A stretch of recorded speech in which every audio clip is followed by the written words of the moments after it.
kamu pindah dari agama Kristen, kita bilang, ke entah ke ateis, entah kemana, terus kamu pindah ke Muslim. Mohon maaf ya, ini kan cuma pertanyaan. Iya. Kenapa kamu pilih Muslim, sedangkan sebenarnya dari beberapa pilihan yang lain, baik ini Kristen ataupun ateis, menurutku Muslim ini yang paling tidak menguntungkan bagi wanita.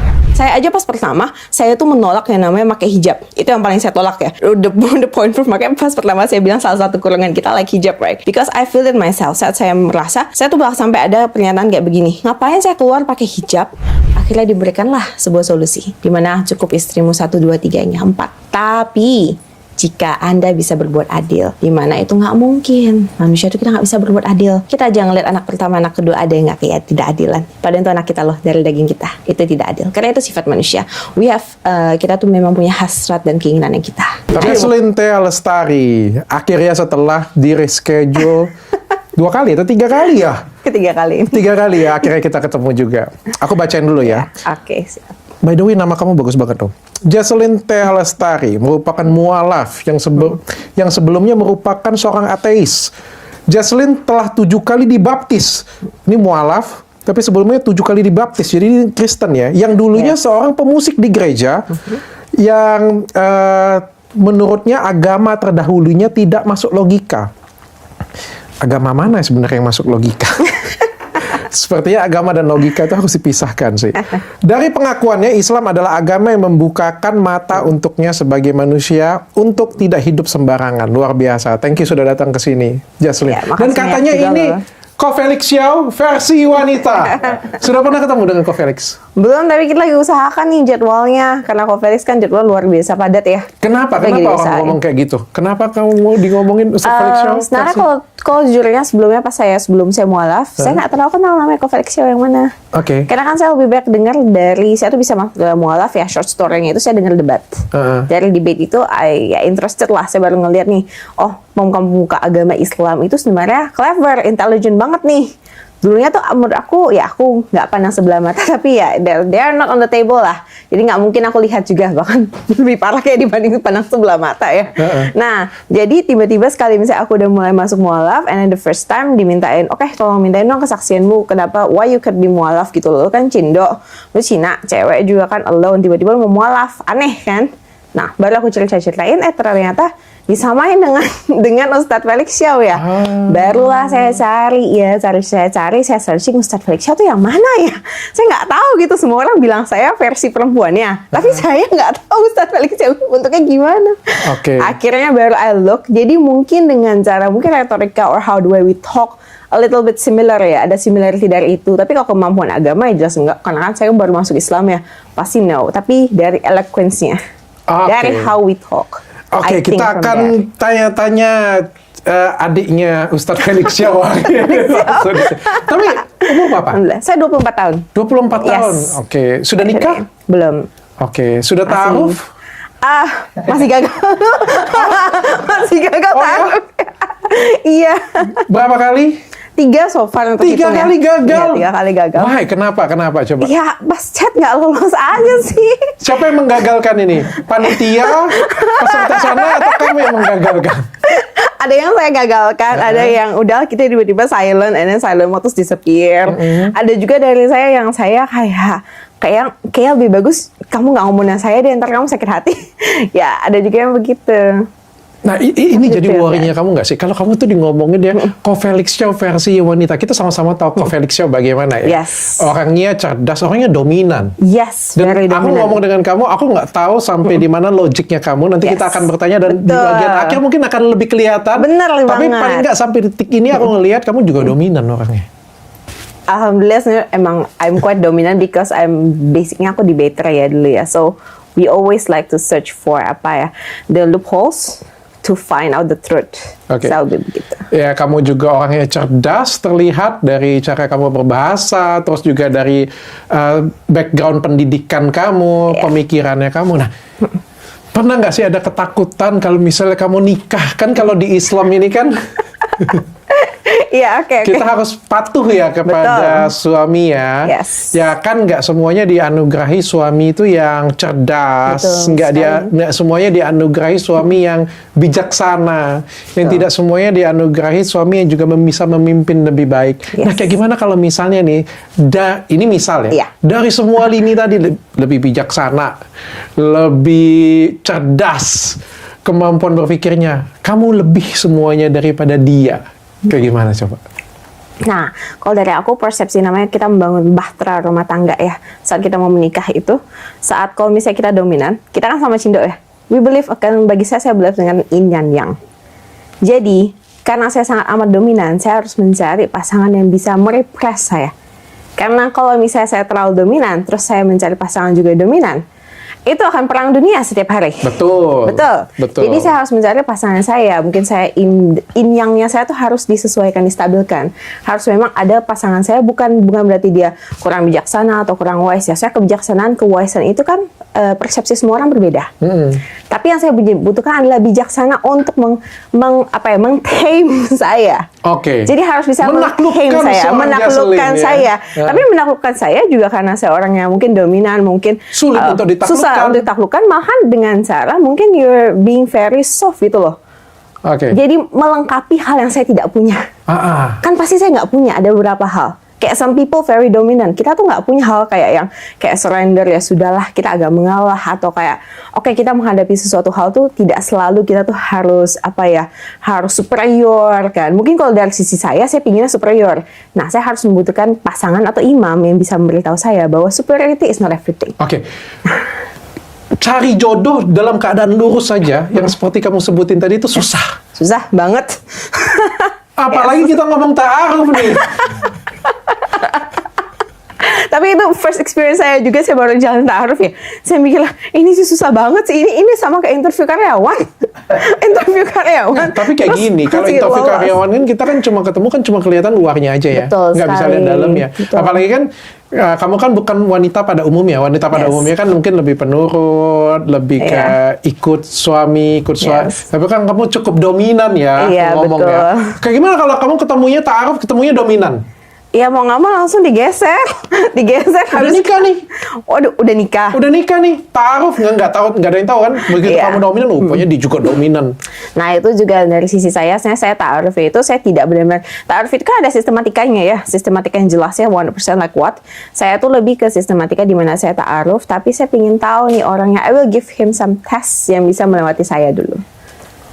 Jadi dia harus melewati tes. Bukan kayak gitu, kayak gini. You have to see my worst and my best gitu loh. My best, in front of camera, in front of everything. Maybe that's the best ya. Atau maybe in battlefield or anything. Maybe it's the best. Tapi the worstnya juga, look, you have to see. And you have to see whether or not kamu tuh bisa survive me gitu loh. Or you can tame me. Sebenarnya bukan survive ya. Kalau survive itu kan cuma kayak sedih banget, miris banget, itu cuma survive. Tapi gimana caranya kamu bisa membuat saya mengerti? Kayak gimana kalau misalnya kamu sudah nikah nih? Suami kamu tadi kayak, ya susah juga kalau kita ngomong orang dominan itu kan pasti memandang orang lain itu sedikit lebih di bawah kita ya, pemikirannya ya. Itu orang ada dominan itu default. pasti Ada gue ngerasa lebih superior, lebih jago, lebih pintar, lebih step di bawah kita gitu. Dan kita nggak setuju dengan keputusan yang diambil. Tapi dia tetap suami, di mana secara Islam suami itu adalah imam, betul sekali. Dan kamu harus ikut kata-kata suami. Harus menurut dan tidak boleh membantahnya. Jadi begini, kalau memang dalam posisi saya di rumah tangga, yang paling saya perhatikan adalah mawas diri. Saya harus mengerti bahwa diri saya sendiri berbahaya nih. Jadi not 100% I should believe myself. Jadi kayak gini, kadang kita kan pasti itu karena kita ego sebenarnya. Yang membuat kita tidak mau menyerah adalah ego. Superiority itu bisa nggak diturunin? Bisa. Kalau kita mengerti namanya konsep, emang misalnya kita dalam Islam terutama, jika kita turut dan mengikuti kata suami, kita bisa merespek suami, walaupun kadang kita merasa opini lu nih kadang ya, lu mikir apa enggak sih, kadang kan bisa begitu kan di pandangan kita. Tapi kalau kita bisa meredamnya ke bawah dan kita bisa kembali mengingat bahwa kita tuh adalah Islam, kita adalah Muslim gitu loh. Bagaimanapun suami walaupun sejelek-jeleknya itu tetap suami kita. Dan kita turut karena perintah Rasulullah, dan emang itu perintah dari Allah sendiri. Kita turut, kita tunduk, pahala kita luar biasa. Jadi kalau kita bisa sampai ke tahap itu, superiority-nya bisa kita tekan. Menurut kamu bisa nggak? Alhamdulillah saya usahakan sebisa mungkin sih. Alhamdulillah saya biasakan sebisa mungkin. Itu bisa dilatih soalnya. Bisa dilatih ya? Itu bisa hal yang bisa dilatih. Tapi ini topik yang amat sangat menarik sih. Yes. Aku pegang kamu nih, aku nggak akan ngomongin cerita mualaf kamu karena Udah bisa banyak. ketemu di mana. Iya. Yang aku pengen ngobrol karena menurutku ini suatu hal yang menarik. Kamu pindah dari agama Kristen, kita Yes. bilang, ke entah ke ateis, entah kemana, terus kamu pindah ke Muslim. Muslim. As a Muslim. Mohon maaf ya, ini kan cuma pertanyaan. Iya. Kenapa kamu pilih Muslim, sedangkan sebenarnya dari beberapa pilihan yang lain, baik ini Kristen ataupun ateis, Yes. menurutku Muslim ini yang paling tidak menguntungkan bagi wanita. Exactly. Sebenarnya itu tidak menguntungkan bagi wanita secara logically tidak menguntung. Patriarki, Yes. Ya. dan pokoknya sebagai wanita itu benar-benar ya nggak setara dan sedikit dirugikan lah ngomongnya. Benar ya, tapi seperti itu ya? Iya, memang ada pandangan seperti itu. Kenapa? Betul. Padahal kamu bisa milih loh. Kalau orang lain mungkin lahir secara Islam kan nggak bisa memilih nih. Tapi kan kamu kan sempat di Kristen. Betul. Di Kristen tuh kita dianggap benar-benar setara. Yes. Kurang lebih setara ya. Equal lah. Equal ya. Yes. Apalagi kalau di ateis. Yes, itu nggak ada batas lagi. Nggak ada batas. Limitless itu. Terus gue sama, kita sama-sama napas, sama-sama makan. Iya, benar Ya kan? banget. Tapi kalau di agama Islam tidak seperti itu. Karena again itu kembali sebenarnya karena sifatnya saya, khususnya saya pelihara. Kayak again, kalau the religion I born in kan belum tentu saya perlu pegang sampai saya meninggal dong. Then now I make a choice. Aku pilih Islam karena saya sadar diri sebenarnya. When I become atheist, itu kan pas saya masih megang Kristen, saya megang ateis nih. Saya nggak mau nih. Saya istilah saking saya sok tahu atau saking saya pingin superiornya ya, saya pingin menyatukan dua barang supaya complete. Karena what I didn't get in Christian, I get it atheist. Jadi aku jalanin bareng-bareng. Saat aku pindah ke Muslim, aku pilih menjadi seorang Muslim, dan aku pindah ke Islam adalah karena itu yang bisa mengontrol diri aku. Jadi aku tidak menganggap diri aku itu segala-galanya. From the rules, because people like me itu butuh rules. Tanpa rules, nggak ada batas di dunia ini bagi saya. Jadi, kenapa harus dibutuhkan patriarki itu? Karena there is women like me. Kalau misalnya kami dibiarkan sendiri, dunia hancur, bener? Hancur. Gitu loh. Jadi, sometimes ada tujuan sebuah agama. Kenapa sih agama bisa dikontrol? Kenapa kita dikontrol oleh patriarki? Karena sebenarnya perempuan juga, we are best to be advisors. When we become advisors, hal-hal kayak saya nih, kalau saya jadi pemimpin, saya jadi leader, karena I also have my superiority dan saya selalu melihat, I can think better than you, I can make better than you kan. One day, who can coach me gitu loh? Because I always feel better. Satu hari, sepandai-pandai lompat, tupai melompat pasti jatuh. Walaupun kita sepinter-pinternya, tapi kalau kita nggak mau nunduk, kita pasti jatuh. And I believe that will happen. Jadi sebelum itu terjadi pada saya nih, saya udah ngerti nih, diri saya nih kuat banget, keras banget. Kadang aku juga nggak ngerti ya. Aku bahkan mau nasihati diri aku nih, lu jangan ambil keputusan begini. Tapi saking kerasnya pendirian saya, dan dibaskan dengan logik yang jelas, dan faktanya begini nih mendukung nih. Bahkan hati nurani saya udah nggak bisa melawan keinginan saya. Jadi our heart udah nggak bisa ngelawan nggak bisa ngelawan keputusannya. Agak aneh pernyataan kamu dengan apa yang terjadi. Karena biasanya orang yang tidak bisa ditahan, orang yang dominan, orang yang meledak-meledak, orang yang logik banget gitu ya, pasti nggak pengen dikontrol. Dan ketika mereka tidak pengen dikontrol, mereka pasti akan pindah ke sebelah nih. Iya. Atau ke ateis nih, kayak gitu. Karena di sini Anda sangat dikontrol loh. Yes. Anda sangat dikontrol. Pemikiran Yes. Anda, ya kebetulan Jesselyn di sini pakai hijab kayak gitu ya. Betul sekali. Dari hijab saya udah kontrol ya. It's the shape of control. Begitu juga dengan patuh kepada suami. Exactly, betul menunduk sekali. kepada suami. Tidak boleh, ada banyak nanti kita bahas satu persatu. siap. Ya, termasuk poligami. Exactly. Termasuk menikah, mengizinkan suami menikah lagi itu adalah surga. Yes. Jadi kan menunjukkan bahwa sebenarnya bagi seorang wanita itu ya ya benar-benar kayak dipagerin ya. Benar ya. Nah, kalau dari saya itu karena memang again saya tuh sadar dirinya saya bahwa kalau misalnya saya mau superior terus nih, ini kan the choice is kalau misalnya saya tetap mau di seberang, saya tetap mau di Kristen dan ateis, berarti saya mau mempertahankan posisi saya kan. Sedangkan saya tahu posisi saya ini dangerous untuk myself. Deep inside dalam hati saya tahu saya gini terus. One day I will get destroyed by myself. Yang mana yang kamu takutkan destroy yang apa itu? Jati diri saya tuh orangnya keras dan very kalau saya mau sesuatu, istilahnya fokusnya saya bisa 100% ya, apapun cara apapun itu, gimana pun caranya saya akan halalkan sampai saya jadi. And I know every single step of it, dan aku tahu seberapa jauh lines yang akan I cross. Bukan cuma saya cross, saya ilangin tuh line. Kalau bisa sih Bahkan saya curang hilangin. pun nggak ada masalah. Nggak ada berbuat masalah. jelek Because gitu. as long as I have the focus, selama aku punya tujuannya nih, terus aku udah ready set go semuanya, apapun tuh keterobos sampai aku dapat. Oke, dan kamu butuh religion, kamu butuh agama, butuh dan agama agama. Islam itu untuk membawa jalan kamu ke arah yang lebih Memagari. baik. Jadi sometimes orang kan gini ya. Some people memikirkan, oh pagar ngapain sih diri kita mesti dikontrol, ngapain sih kita mesti dikekang. Kan we have free will, we are human gitu loh. The most powerful being in the earth lah istilahnya ya. Tapi kayak gini, for some people like us, we can destroy ourselves gitu loh. Kayak orang kayak saya nih, kalau saya terus mau hanya mengikuti kemauan saya, hanya mau superioritinya saya mau dianggap equal dan lain-lain. Kayak yang kau bilang, saya gimana bisa nganggap pasangan saya equal kalau saya bisa habisin dia gitu loh. Berarti kan pada akhirnya saya butuh pendidikan akhlak. Pendidikan akhlak saya mesti dipertajam, saya mesti terus di-remind bahwa you are not everything. Bahwa di atas langit masih ada langit. Bahwa kamu tuh harus menunduk, bahwa tetap ada peraturan di dunia ini harus kamu turuti. Kalau nggak akan jadi orang yang sangat jahat. Nih, kok orang kenapa bisa jadi sangat jahat? Mungkin sometimes dulu kayak masa lalunya baik ya. Orangnya kalem, orangnya pinter or something. Tapi kok dia bisa sangat evil sih?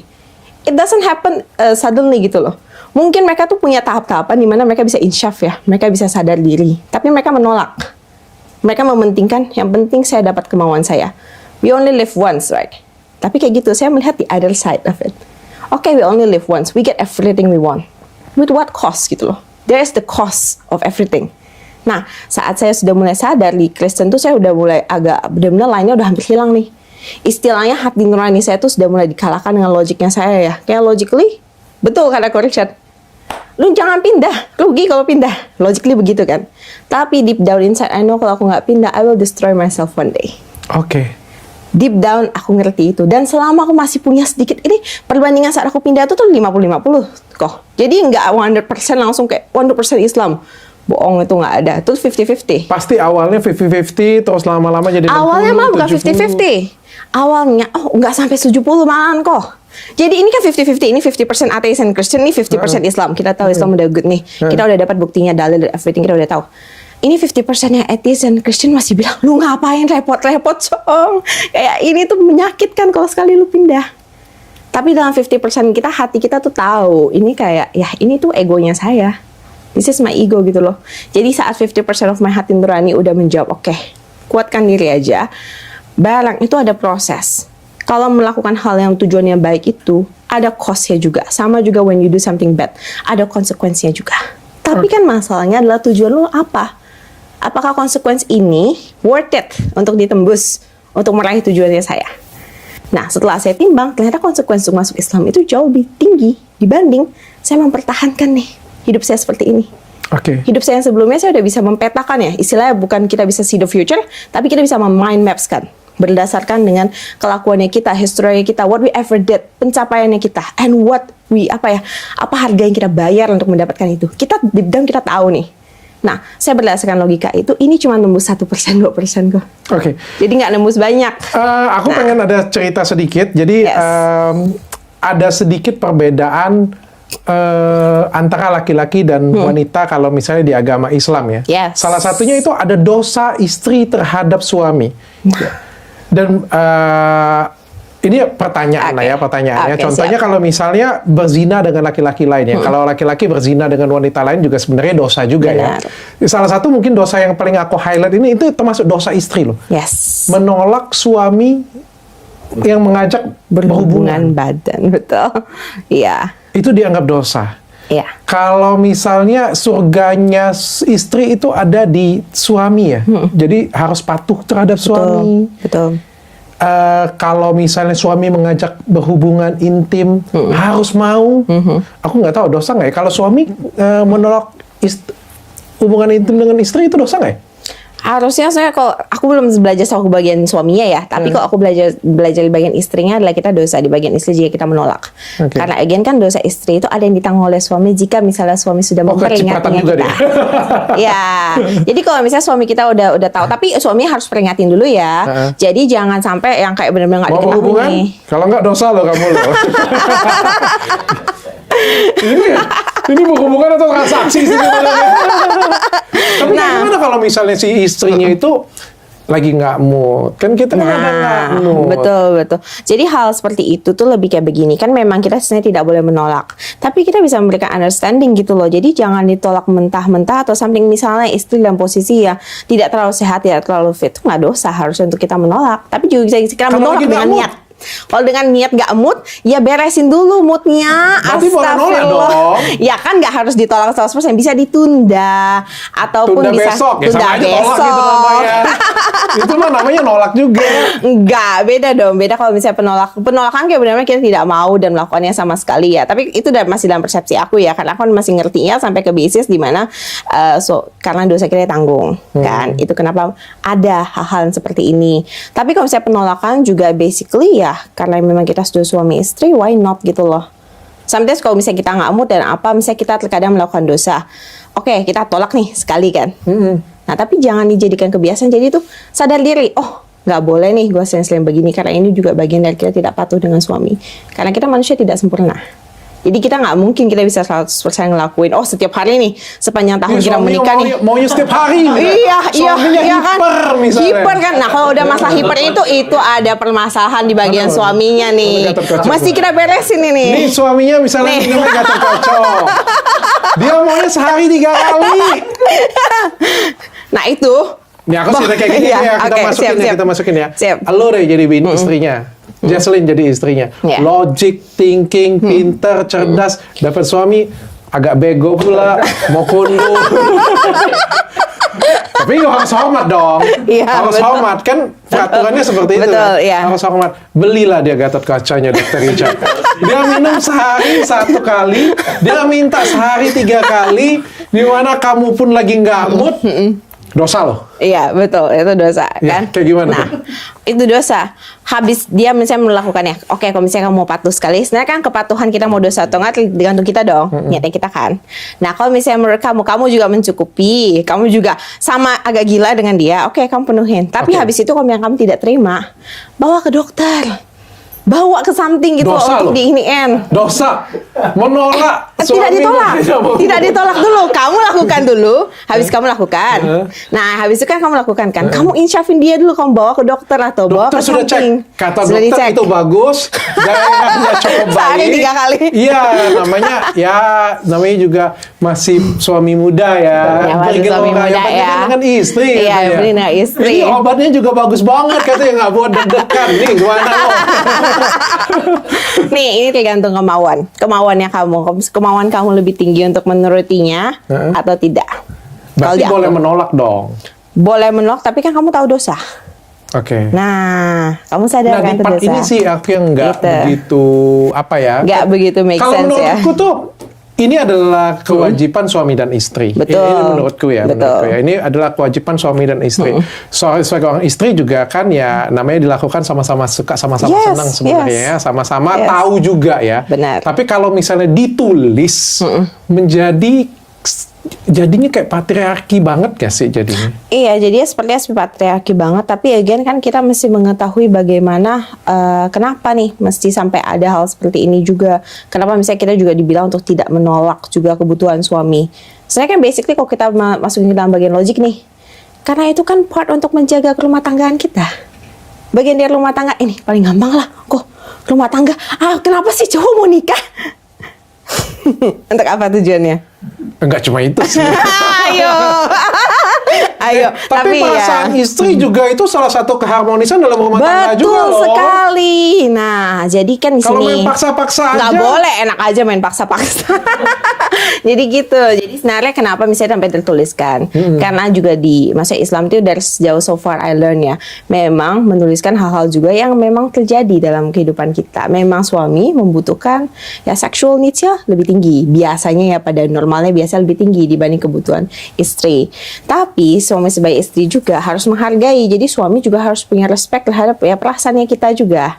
Gitu. Oke. Dan kita merespek juga perasaan mereka dan kita harus mengerti bahwa suami pada dasarnya memang membutuhkan sexual needs. Oke. Sexual needs adalah part untuk menjaga keutuhan rumah tangga. Oke, aku balik ke contoh Gitu. aja deh. Kalau misalnya itu Iya. kamu tadi dia 1 hari, kadang-kadang lah ya, ada yang 1 hari 3 kali. Tapi kamu nggak mood dan logik kamu jalan banget. Ini cowok sudah mau kondo lagi. Kamu ingat kembali apakah kamu menurut agak kamu atau tidak. Kalau aku sebenarnya kalau Oke. semua aku masih oke, cuma nggak mood. Tapi kan itu juga kamu pingin kan? Deep down pasti kita pingin. Itu kebutuhan manusiawi soalnya. Oke. Human to Berarti human. kamu oke juga ya? Oke aja Oke. sih. Termasuk Fine. banyak nih. Salah satunya Nggak juga kayak apa-apa. misalnya bekerja. Ya. Tadi kan ada seksual kita Yes, ngomongnya. sexual. Termasuk bekerja ya. Betul. Kalau koreksi saya kalau saya salah ya. Kalau yang saya lihat di Islam itu kan istri itu punya kewajiban untuk mengurusi suami dan anak-anak ya. Yes. Jadi lebih banyak di rumah, disarankan untuk Betul. tidak bekerja. Bahkan aku pernah berbicara dengan beberapa ustadz, malah ustadznya tidak suka kalau misalnya istrinya itu bekerja Iya. meninggalkan anak dan suami. Iya. Sedangkan dunia masih maju nih Jaslyn. Ya, yes, it's modern world lah. Iya, This kind dimana of sekarang thinking. titip babysitter, mak bapaknya kerja dua-duanya. Iya, iya. Nah, kalau dari sisi saya, jujur adalah there's nothing wrong untuk menjadi ibu rumah tangga. Ada banyak perempuan juga yang saya kenal, bahkan in work, mereka merelakan semua karir mereka untuk menjadi ibu rumah tangga. Karena bagi mereka, their children is their legacy. Legacy terbesar tuh ada children gitu loh. Uang itu tuh ya kita cuma pakai untuk kebutuhan hidup dan ya foya-foya by the end of the time kan. Tapi bagi perempuan yang ingin mengejar karirnya, talk it with your husband. Bicarakan gitu loh. Bicarakan dan pahami bahwa tidak konsep semua orang itu sama. Pikiran semua orang tuh berbeda-beda. Yang kita baca adalah teori by the end of the time. Tapi saat kita aplikasikan kepada manusia nih. Nah, kita mesti mengerti dulu suami kita tuh manusia seperti apa. And by the end, dia bisa menjadi suami karena you make a choice.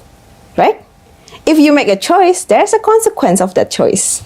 Jadi either you accept it or not. Jadi kan tertulisnya lebih baik mungkin di rumah. Tapi jika memang kalian merasa, jika misalnya perempuan yang di rumah terlalu banyak, malah membuat cekcok dalam rumah tangga, kan rumah tangga kita juga nggak adem ya. Rumah tangga kita tidak menjadi surga. Rumah become a hell for us kan. Kalau misalnya kita cekcok hanya karena satu boleh bekerja, satu tidak, adalah larangan, adalah hal-hal yang tidak disukai, kan dia tidak nyaman. Jadi kita cari solusi yang bisa menjembatani both of them.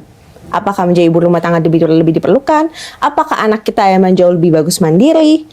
By the end is our choice. Gimana kita konsolidasi dengan kita punya suami? Bagaimana Itu kita pilihan ya, bukannya sudah aturan ya? Itu pilihan. Pilihan?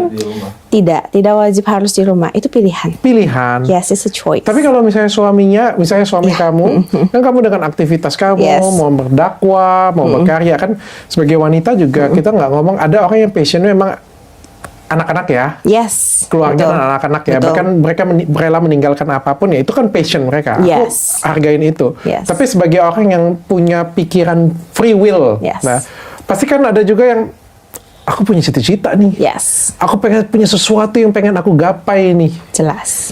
Tapi kamu nggak diizinin oleh suami kamu. Itu saya harus dipembicarakan sebelum dia menjadi suami. Nih. Again, I say, kenapa nih orang bisa jadi suami? You allow it, right? Kita membolehkan dia menjadi suami kita. Heeh. Berarti seharusnya sebelum Anda membolehkan, Anda validasi. Kasih dia dulu mengerti nggak? syarat-syaratnya. Iya, Lu makanya jadi saya suami bilang. boleh, tapi gue boleh kerja ya. Nah, kalau bisa ya kalau mau ditantangan hitam atas putih juga silahkan gitu ya untuk menjamin ada namanya pegangan ya kata-katanya. Sebenarnya itu adalah pilihan. Karena before dia become our suami kan semuanya terikat pada status suaminya, betul? Nah, jangan sampai pilihan salah. Anda pastikan dulu suami Anda mengerti Anda tuh orang seperti apa. That's why I keep saying, you see my worst and you see my best. When you see my worst, kalau Anda bisa mengaccept, ada persyaratan-persyaratannya juga nih. Lebih baik Anda tahu di depan apa yang Anda beli dibanding Anda beli kucing dalam karung. Enggak seperti itu Gitu. tutup lihat ya. Apakah wanita harus di rumah menurut Islam?